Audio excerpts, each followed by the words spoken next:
Because we can't see. Yeah, I'm here. I'm here. Recording is on. Okay. I just muted my video because bandwidth is a bit limited. Okay. Okay, so we'll get started with our Desiderata Extinctionati discussion meeting. And I think, do you want to continue from last week, Undermine all beliefs, religions, dogmas, and theories? Or are we pretty much, do you think we're done with that discussion? Uh, I thought, yeah. Last minute? We didn't finish it, did we?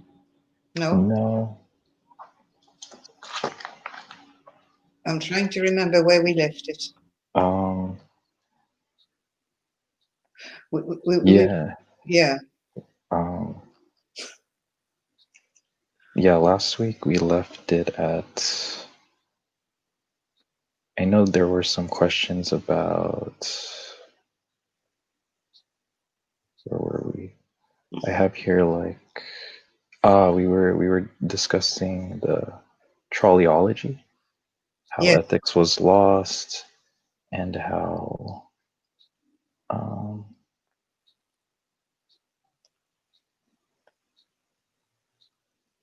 I have my notes. there's a conflict, yeah.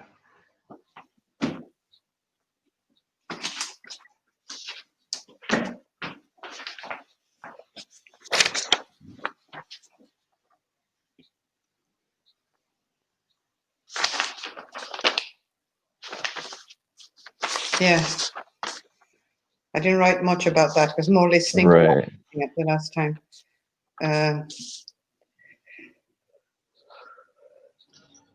Yeah, I think we kind of got a bit sidetracked we, on we, the issue of we, ethics. we finished when we were talking about religion as child abuse. That's my memory of the last the last few 10 minutes, and we were saying that, you know, it was our kind of not mission, not duty, but task to protect children. I mean, that's what stayed in my mind, probably because I'm a mother and grandmother, but and I strongly feel about that. And I remember telling you the story about my childhood where I was forgotten on the religious thing, and suddenly, so that stayed with me from the end. And I think we didn't go much further in dogmas. Religions we talked about. Yeah. Right. Yeah, I think the whole point of this is kind of related to ego again. So yeah, I think the idea is that you undermine everybody, just make them doubt what they think they know, and this kind of paradigm that everybody works off. So people kind of crystallize a certain self, a certain knowledge, and a view of the world. And so there's nothing that can't be challenged. I mean, there's no thing that's the be-all and end-all truth. You know, so I think, so that's why I'm making things like the Darwin videos and stuff, just not so much to, it doesn't really matter whether Darwin was right or wrong. What matters is that people are dogmatic about it. And I think that, you know, Darwin's view of evolution is absolute and it's entrenched in stone. And I think that kind of idea fixe is the problem. Everybody's fixed ideas are the problem. The problem that really makes, you know, us all go extinct eventually. Yeah. So, yeah, I think what I've always liked to do is to try and, you know, whatever anybody holds dear, whatever philosophy they have, whatever position they have, you just nibble away at it, you undermine it. It's a kind of tradition with English people. English people make a kind of culture out of taking the piss, taking the mickey out of it. And if you believe something emphatically, in England, people will generally, you know, take the mickey out of you and string you along. But it's part of mental health. I think a lot of the people, you know, that kind of psychopathic or have these fixed ideas and ideologies and things they're working off, and they'd be far more mentally healthy if they gave them up. Yes. But people cling to them because it's identity, and then, you know, they say, you know, it's I am these ideas, and they come up and they say, you know, I am this religion or that religion, or I am this belief, and then you get into all these basically head-butting wars where people just get into deadlock, and we all get nowhere. So then the labels start flying, and you say, I'm a climate denier, and I'm Yes. not a climate. Yeah, I'm an activist, and Mhm. and soon we all dug in them foxholes, and we can't get anywhere. So the idea is to just flood everybody's foxholes. But our culture, because of really liberal left-wing ideology, has said, well, no, you must basically be non-racist. You must basically be politically correct and accept everybody's religions, even to the point now where they're drafting legislation that if you say something against somebody's religion, that's hate speech, and you can be prosecuted, go to jail for it. Yeah. It's like completely ridiculous. If you hate religions, or I hate all religions equally. So I don't think I'm Yeah. prejudiced or should be prosecuted for saying stuff against religion. Mhm. And so I don't think anybody can move or change if they hold all these fixed beliefs. So we should make it our business to just challenge them Mhm. and not stop, not let everybody, not let anybody reach a state of comfort with their ideologies. Yes. Mhm. We always have to defend them. Yes. Yeah. And I Yes. think that that's part of the culture of resistance. And funnily enough, if you look at things like the Piraha, if you read Daniel Everett's book about Don't Sleep with the Snakes, is the book he wrote about his experience 25 years with the Piraha and translating their language. And the interesting thing about it is that the Piraha are like that. They have no belief systems. They have no origin myth or anything which anthropologists thought was universal. Thought Mhm. every culture has an origin myth. And they're right, every culture does. But they don't have a culture. And I think that's where we want to get to, is we don't want to be in orbit around some culture. We want people to be culture free. Mhm. So the way to do it is to just undermine people's relief, just cast doubt everywhere, Mhm. Yeah. put Yeah. huge amounts of fun, and I think that's healthy. Yeah. I don't think it's healthy when people get entrenched in an ideology. So that was the thinking behind it all. Right. Yeah, and that relates to what we're going to have to talk today about, because a lot of those dogmas and religions are based on this human need to belong, and the belonging has wrongly been transferred onto a label instead of a living community, something that is immediately in your physical surrounding, and Mhm. it's gone to a wider, very completely hazy type of dogmas that have completely entrenched people in their positions. And I strongly I was going to say something and I forgot what it is. So go on. And I But it's just all, wanted, yeah, go ahead. I just wanted to. I think there was another topic that was discussed last week about being absolutist, and then there was the topic of torture. And I mean, now I have a better idea of how to respond to it. That first, it's the global the system that we're in is torturous, just as a whole. And now that we're talking about it, even these dogmas can be a form of mental torture. So in a way, I mean, that's how I see it. It's like we're trying to undermine these mental beliefs because they are torturous. I mean, there's a stance that a person can say they're vegan because they want to prevent animal torture, but they have. I think it's more important to look at it from a holistic view. That there's more to it than animal torture. There's just um, yeah, that's just how global torture, mental torture.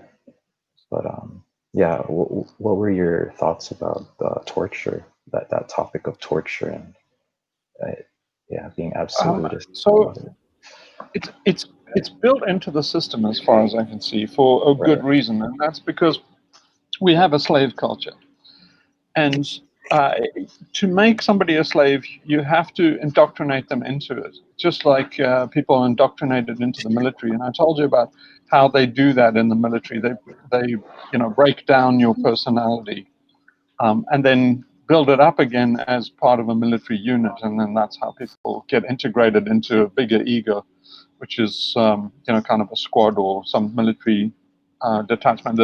That then you remold your ego around that. So, but to do that is traumatic, and one of the best ways to do it is to put you in a double bind. So you can't do this or that. You damned if you do, damned if you don't, and then people break down. And if they can break you successfully, then they in the military, then they take your civilian ego, wash it away, and then give you a soldier's ego, which is a unit. Basically it's bonded band of brothers. You become part of a new tribe, and that's how military units are formed. But they do that to you in schooling as well, to make sure that you are useful to the military-industrial complex, because they want to make a slave out of you. So there's a lot of really, it's a kind of carrot and stick thing where they're humiliating you and giving you labels so that you have there's some labels they want you to take on, and there's some labels they don't want you to know about. So they don't want you to know that you're a slave or think like a slave. So they do everything to avoid you waking up and saying, "Hey, I'm just a slave." And they try and teach you to take on some other label, like good soldiers type of label, or things that are pro the system. And so if we undermine the system, and that's what kind of I think we have to do to even save ourselves, we have to make people give up the preferred labels that the system wants you to take, and notice other labels like you're just a slave. But they tried hard during slave times not to educate slaves, and one of the reasons is because they didn't know they were slaves. The big danger of education was that the slaves would suddenly wake up and find out what a slave was. But you could only keep slaves if you kept them generally traumatized and victimized and tortured, and then made sure that they didn't know there was any different. So the danger for slaves is that they would wake up, realize they're just a slave, and think that that's wrong. For most slaves, they were complicit in their own slavery because they didn't know the concept of slavery and didn't know that it was wrong. So they just knew that, I'm the galley slave or whatever, and that's my position, and that's comes part and parcel with a galley slave. So you fit it in the beehive.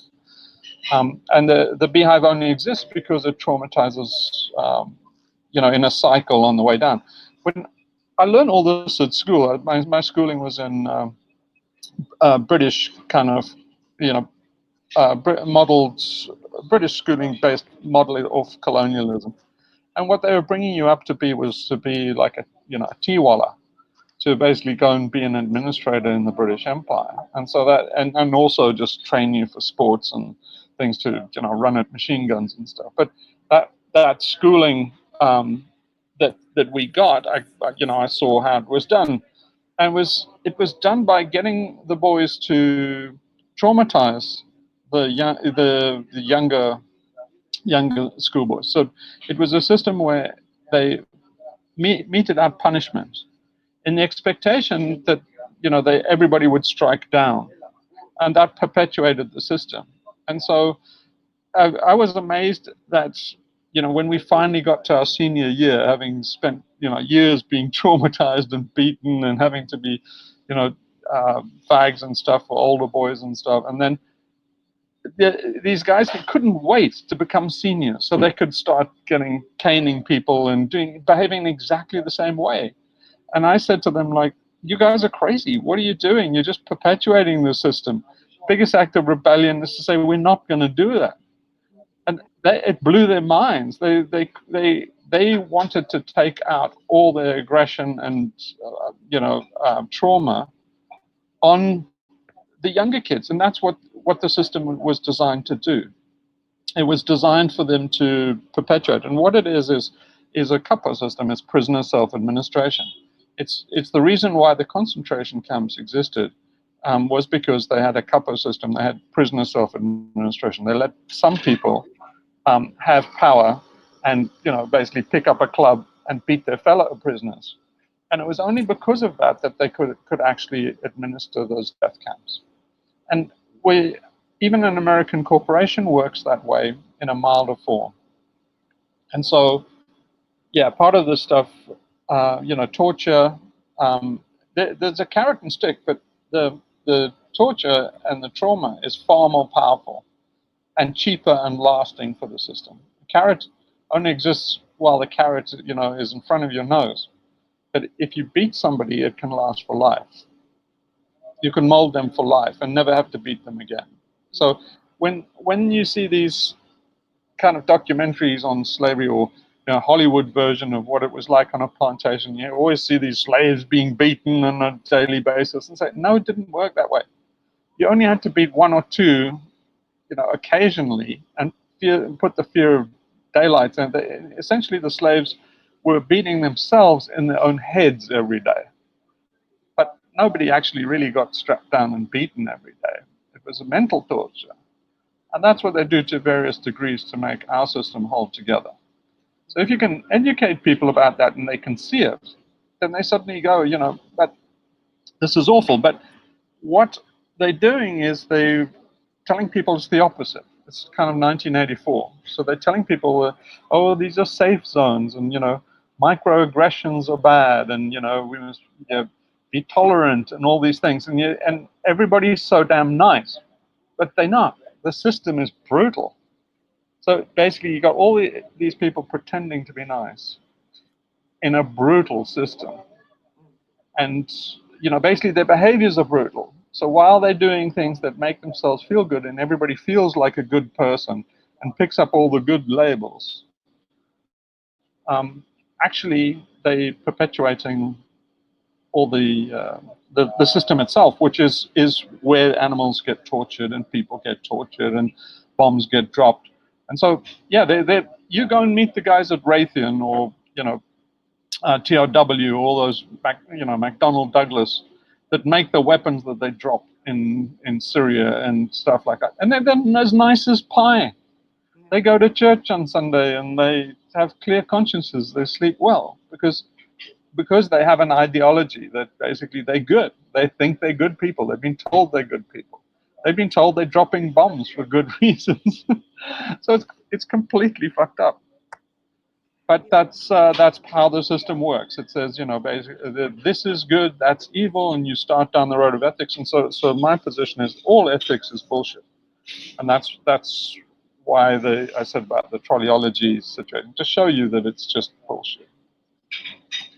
That what you're saying, Hugh, ties in very well to some concept in psychology called learn. Oh, wait, Sophie, you're muted. Can you hear me? I can barely hear you. It's soft on your end. I said what you're saying ties into. Can you hear my microphone now? I can hear you. Yeah. Ties into. Wait, you're very soft. But soft. Called learned helplessness, which is a mechanism that appears in trauma, and it brings back to me a conversation. Can you hear me now? No, you're very soft. It's a bit soft. On the, I don't know. Something happened. You were fine before. I don't know. No, nothing seems to be on my side. Unless there's a volume thing that I know. No. Can you hear me now? A little bit, but not that well. Okay, and now? Yeah. It's the same. So. Okay. And there. Is it a bit louder there? Can I? There's a problem of sound. All right. Yeah. No, I don't think I have done anything. I think it might be just the connection that's doing this. It's like the gain on your mic is way down. Yeah, I might. I've looked at that, but I'll go back again and carry on. I'll try to work on something with the microphone. Microphone. Default.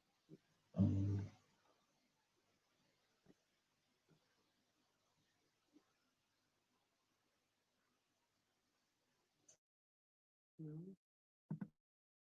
I don't see. I can you hear me better there? Oh. Maybe drop off and rejoin again. Yeah, I might try Yeah. again. Yeah, you're Yeah. right.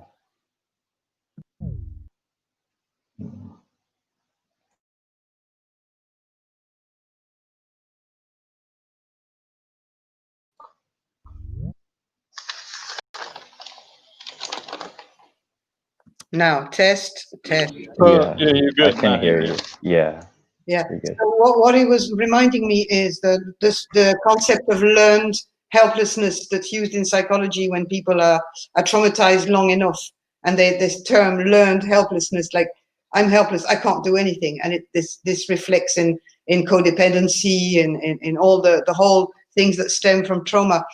And I encountered that in a conversation very recently with some religious Muslims, and we were talking about torture. And what I was calling torture was, for example, to circumcise a baby, or to circumcise little girls, to which they do sometimes, because they were telling me that there are certain branches of Islam that accept that tolerate certain types of female genital mutilation.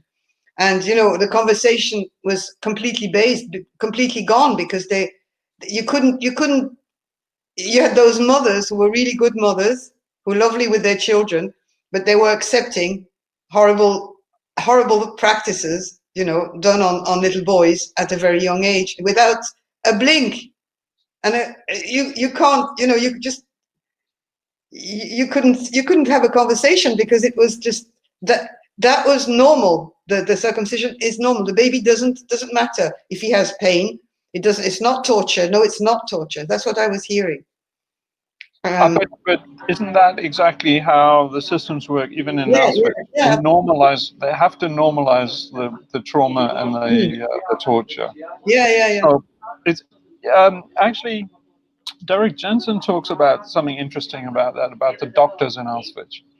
And he said basically the doctors had normalized the situation so that they tried to feed people and they treated people, but they never worked against the system.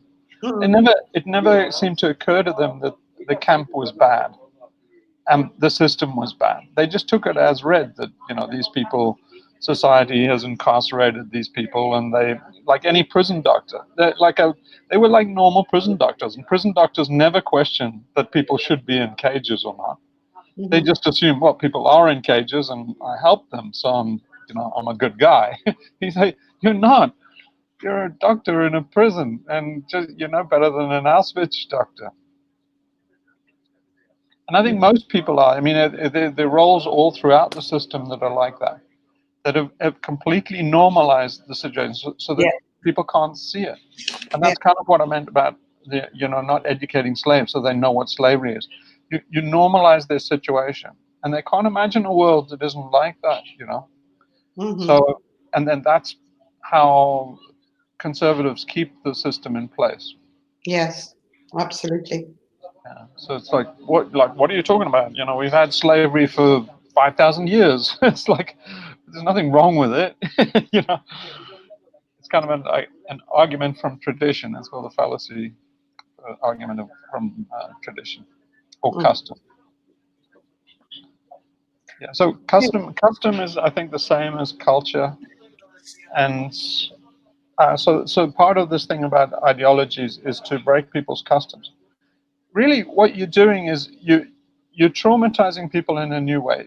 If you shear people of their ego and their customs and their norms, they have a nervous breakdown.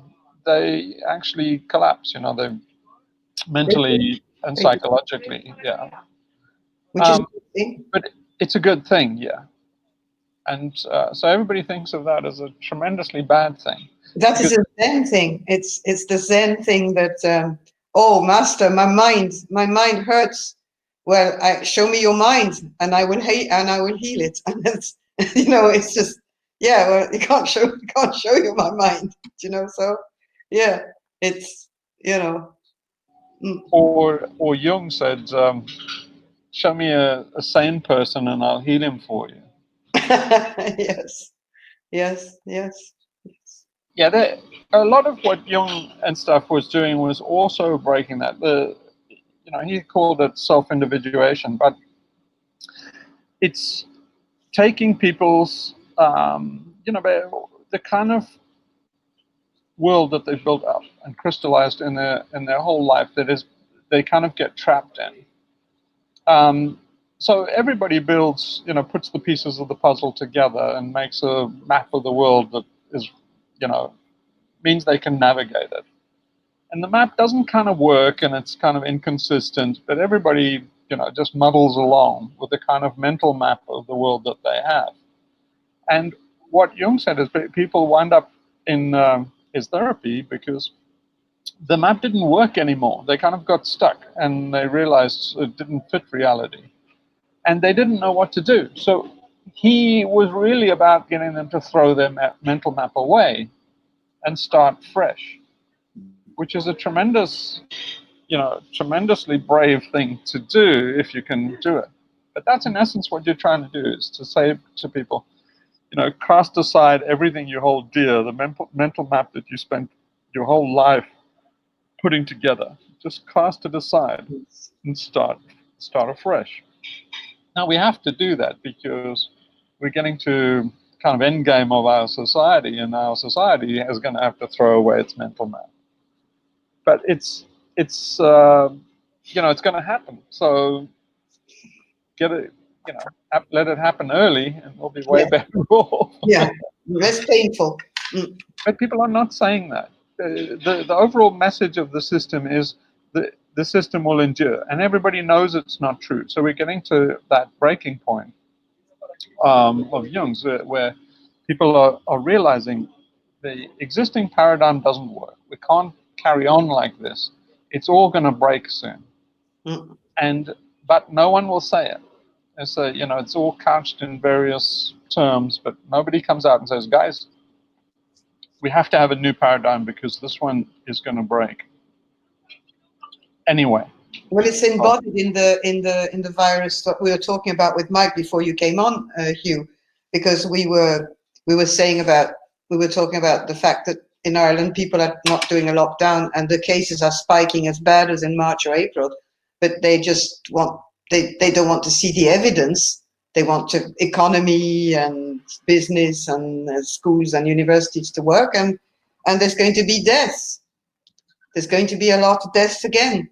Maybe not straight away, but it's going to come again in the autumn. Well, everybody wants to get back to normal. So what that means is they want the world to conform with their mental map. Yes. And they're saying, like, no, the world that constructed your mental map is gone for good. And that's what people need to be told. Nobody wants to hear that the world is gone for good. When I say that, their mental map, the world that created their mental map is gone. That's gone. But people are going through the motions as if it's still valid. So they, everybody's in college. They're still, you can talk about doomerism. You can, in one moment, you can be talking about how the water's running out and how the ice is melting in the Arctic, and everybody will say, yeah, we got about 5 years and we're all screwed. 10 minutes later in this conversation, you can start talking about all the importance of getting a college education and how you'll be screwed if you don't get any. And that's the kind of thing we meant, where the mental map is inconsistent. Yeah. And so part of this thing about ideologies is to show people the inconsistencies in their own mental map. It's quite easy if the people are from a different culture, because it's easy to see the contradictions in people's philosophy and mindset in a foreign culture. It's not so easy to see it in your own. Yeah. But that's what we should make it a mission to let people see the inconsistency. So a lot of the stuff, like I've been doing with veganism and stuff, there's nothing wrong with veganism. I'm just showing people the inconsistencies and contradictions, and basically saying that the program they're running from doesn't really work. It's bullshit. And the idea is that at some stage they may say, well, okay, I'm ready to give it up. What happens next? And then I can have a party then. Yeah, but people love their label, and it's difficult. It's so difficult. They love that you loved. I mean, I'm not myself. I'm not talking for myself, but most people love to have a label. They have to have a label. It's just I suppose it starts in school. It's inbred. Even if it's a very ultra liberal, ultra even anarchist. You know what I mean? It's like, to have a flag and a label is. It's just it's anchoring, but you see that like the Puraha people don't.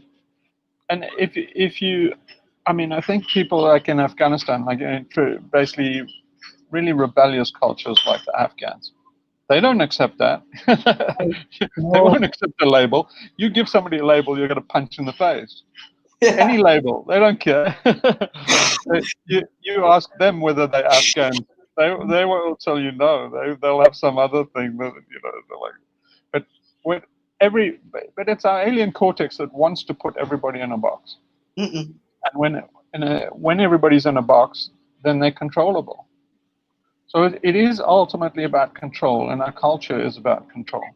So if you have a culture that doesn't need control or doesn't want control and is not centralized, then it doesn't need labels, and people can reject them. So they're not natural. Most people throughout the world, if you take the San people or the Africans, most people's word for themselves is people. Like Bantu just means people. So if you ask most indigenous populations, they'll say, "Who are you?" And then you say, "Oh, we're the Khoisan, or we're the Bantu, or something like Piraha and stuff." All those words just mean people. They all say we're people, and then we say, "Oh," and you use the native word for people for those people. But what everybody is saying is we're just people. And then they all have different names for foreigners. But what we're trying to do is put people in a box so we can control them. Then we can say you're different types of people, you can classify them, and basically start on the road to apartheid. So there's the very first contradiction in the liberal ideology, is that they're straight on the road to apartheid by saying, like, with identity politics. Identity politics is the first road to prejudice, oppression, stereotyping, everything. But they want it entrenched in law now. That's like ridiculous. So, yeah. Yeah, speaking of identity politics, it's a big thing in America. I mean, there recently we had the DNC, RNC.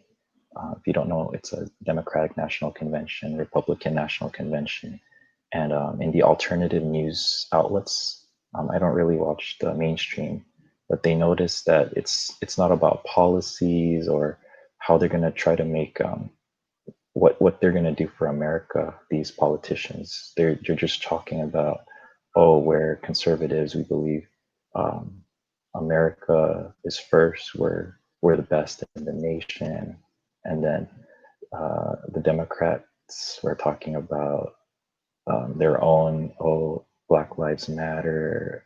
I mean, they're just trying to get people like these labels on their sides, right? Like Black Lives, and it is heading in that direction. I mean, there's no more policy or laws. I mean, and then the thing is, it's been that way. I mean, I guess in 2018, I'm sorry, 2008, and before, the politicians were playing kind of a charade. They'd say one thing, and then in the government, while they're discussing it or Congress is trying to make policies, it's totally different. But now it seems like they're more straight up forward about it. They're not going to change the status quo. and they're just going to continue. Right now, they have an excuse not to. They're using identity politics instead of before they were just trying to lie to the people in a sly way, with Obama's hope, but there wasn't really any change. He stood on hope and change, right? For his in 2008, none of that happened, and a lot of people were disillusioned. And now, everything just ramped up. Their disillusionment, and a lot of these people, what's left for them is their identity, and they stuck to their identity. See, this is So, like Michael Mann. Oh yeah, sorry, I thought you finished. oh yeah, my last point is, yeah, so they're stuck to their identity and they don't see any other way out. And I mean, I think that's what we need to do: take down their identity, just at least give them, cast doubt, and then from there they can make their own conclusions, and hopefully that conclusion could be to deindustrialize, that this system itself needs to we need to start all over, like just go away with the system. But we'll see. Yeah, go ahead, Hugh. Yeah, so Michael Mann, I was just thinking, Michael Mann says, about climate change, and says, that there's lots we can do because, humans have agency. All these doomers talk as if there's no human agency. No, there isn't any human agency, because whatever one person wants to do, I can find you a mirror image of them that puts them into deadlock. So it doesn't matter that, if everybody's good and wants to do something good, you can find their opposite number that believes the opposite and will stand opposed to them. So we all stand in deadlock, and the effect is we do have no agency. Collectively, we sum all the opposites, and there's no agency left. And so what people are doing in XR and these movements are saying, we all got to get together and say, but we're not getting together because everybody else says we all got to get together. There are an even number of people saying we all got to get together to do the opposite. So we're working at cross purposes. And the net effect is we neutralize ourselves so that there can be no agency. So Michael Mann is wrong. We have no agency. The only hope we'd have of agency is if people gave up their teams.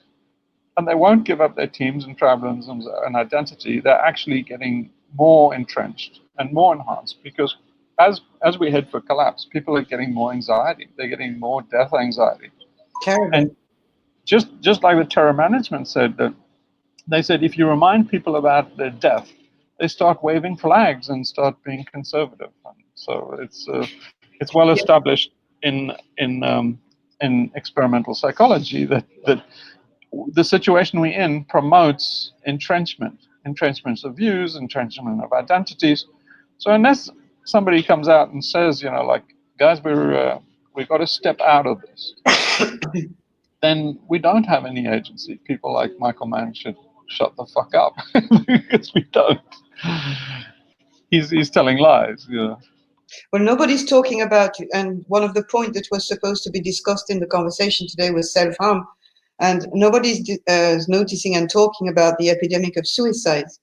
At the moment, even locally here where I live, I mean, it's every week there's a young man, mostly men, who are killing themselves between 20 and 40, and all over Ireland, all over Europe, all over the UK, all over France. It's a phenomenon that's happening. I'm not drawing any conclusion, but I'm tying that to what you're talking about. There's realizations, isolation, paradigm falling. You're falling out of the box, in the box that we don't want to be put in. But some people don't want to get out of their box, and self-harm ensues, and suicide.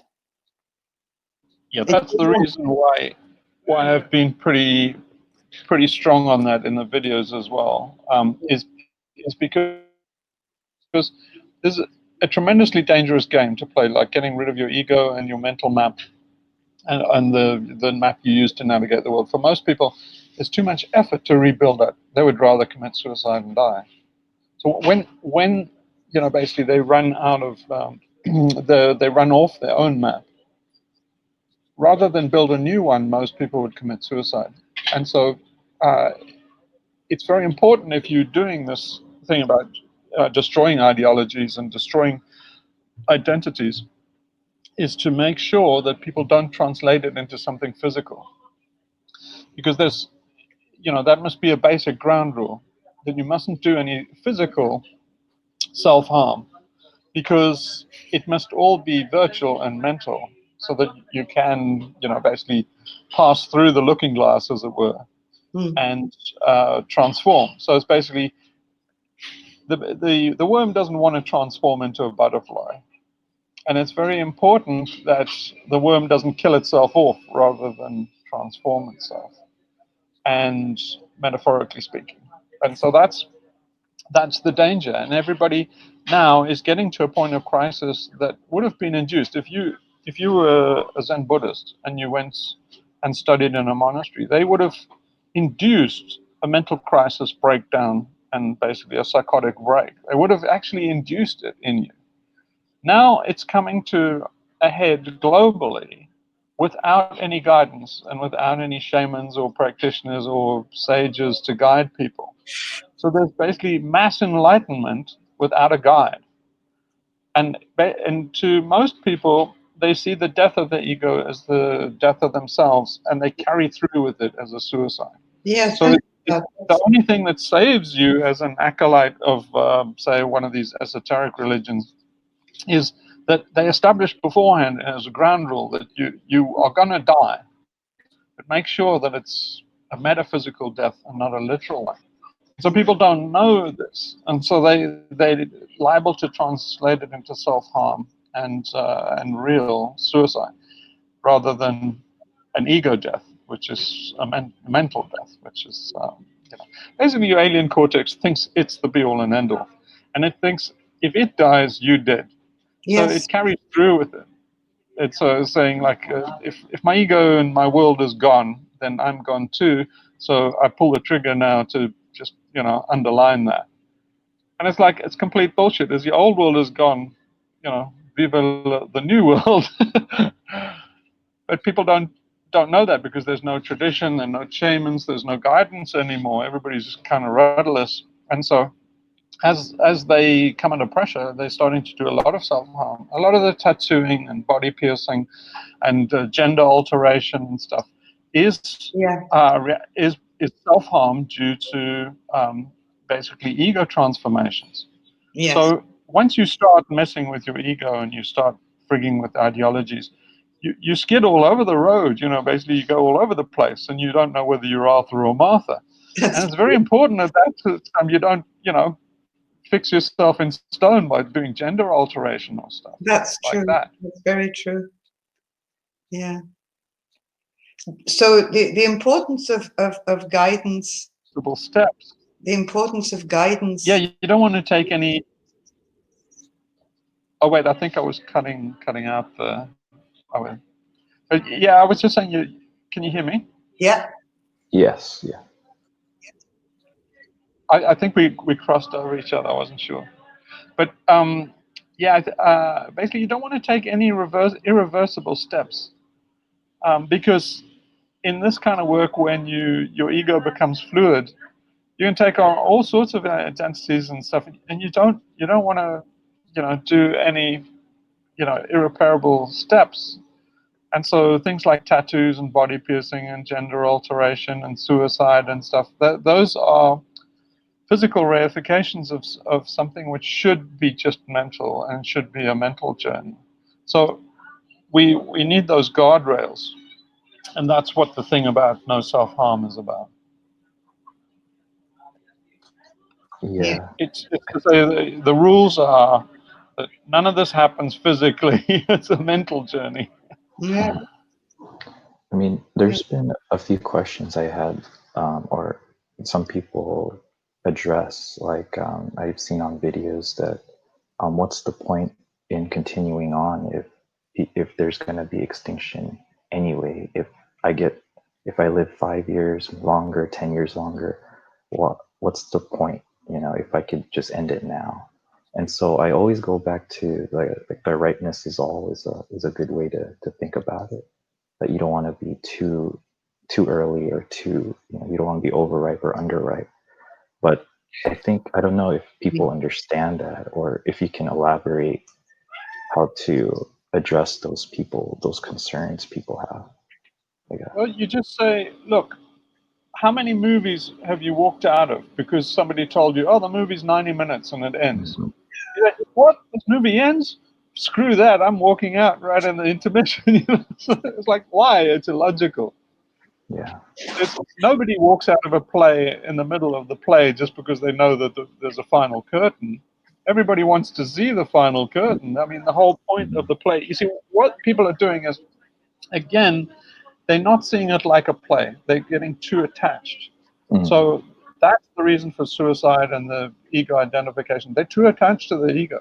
So you say, well, what they're saying is, the alien cortex is saying is, all I'm about is ego preservation.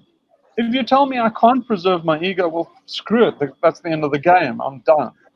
Yeah. You're saying, oh, you've got the wrong game. The game is theater. Nobody walks out of the theater before the end just because somebody tells them, no, eventually this play ends. It's like, if you want to see the ending, you want to enjoy the whole thing right to the end. You want basically the ripeness is all. So it's important that the play is done properly and done, completely.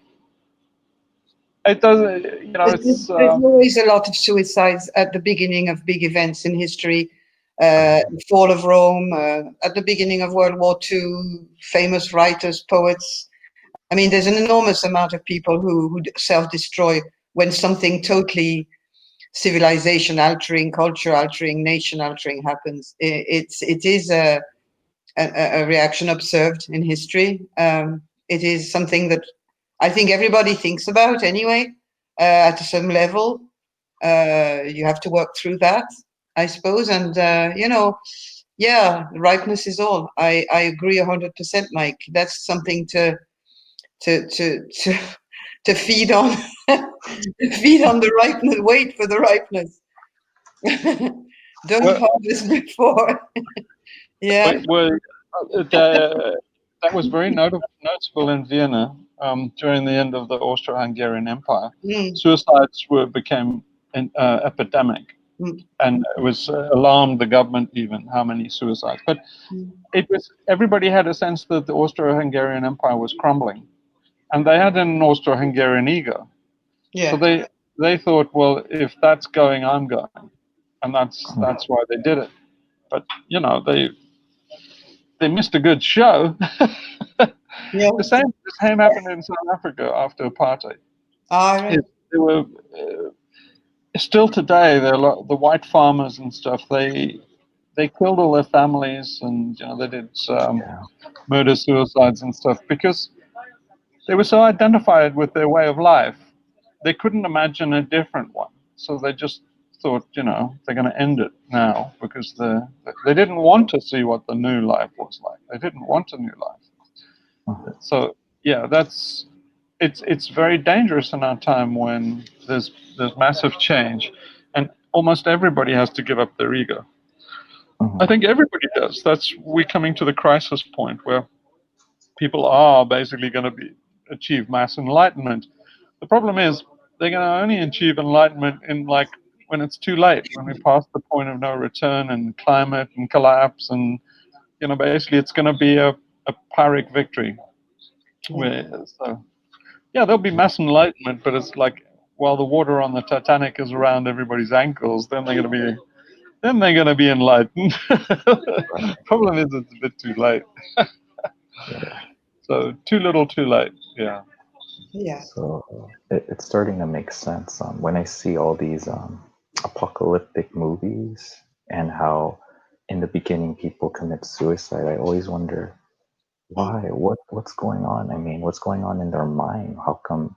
And it's always going back to preservation of the ego.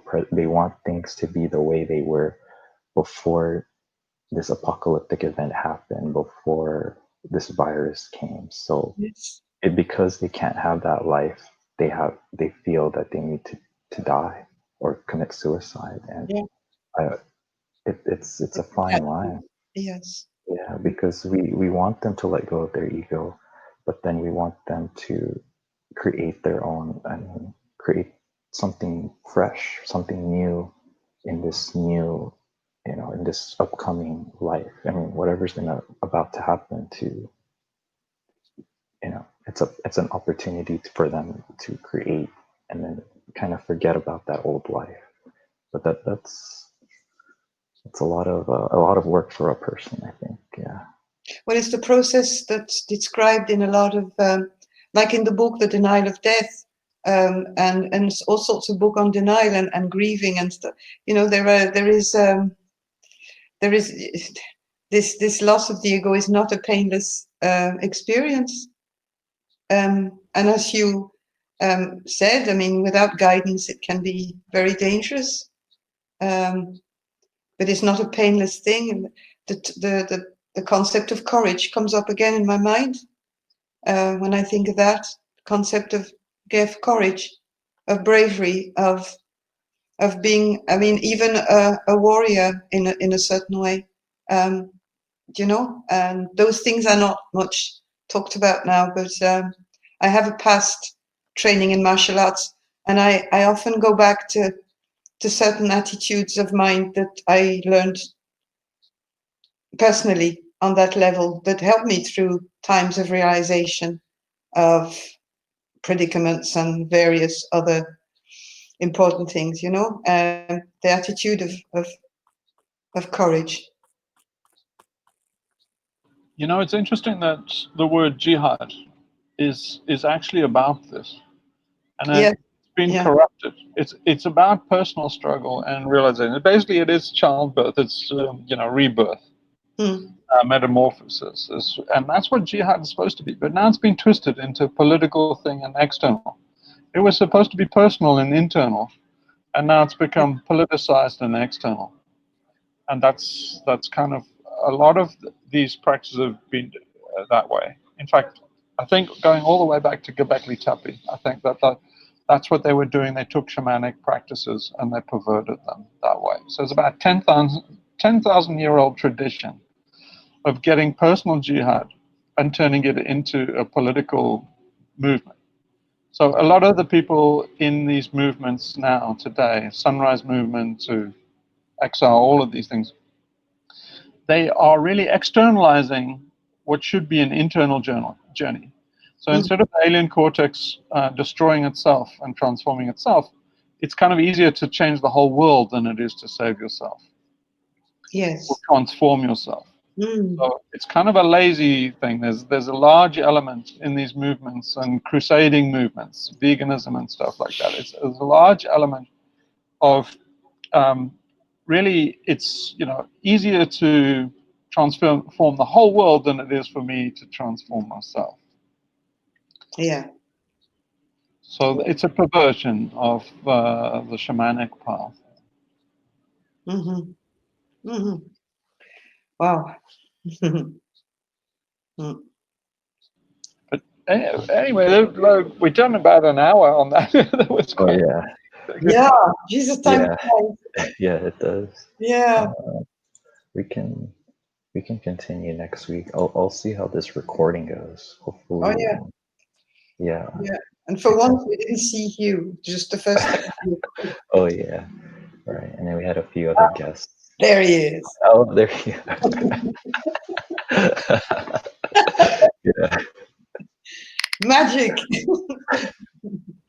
Yeah, it's just I'm in this place where there's like a cell phone shadow, Wi-Fi shadow. It's basically there's virtually no communication, but beautiful spot. Don't complain. It's Basically, let me show you.